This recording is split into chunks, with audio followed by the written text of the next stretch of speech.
পৌষ মাসের শেষ দিন, পৌষ সংক্রান্তি। আজকের দিনে আমরা আলপনা দিয়ে ওই জায়গাটাকে পুজো করে পিঠে বানাই।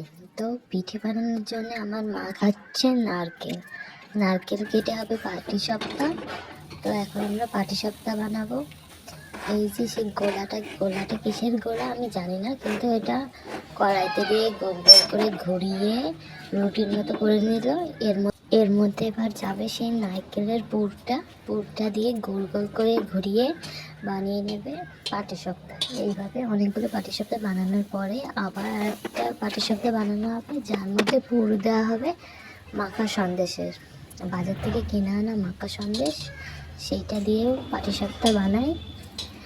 তো একটা হলো গুড়ের পাটিসাপটা, মানে গুড়ের নারকেলের পুরের পাটিসাপটা, আর একটা হবে মাখা সন্দেশের পাটিসাপটা।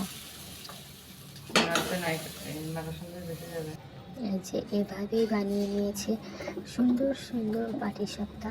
এবারটা তোমাদেরকে আমার মা একটা পাটিসাপটা খেয়ে দেখাবে।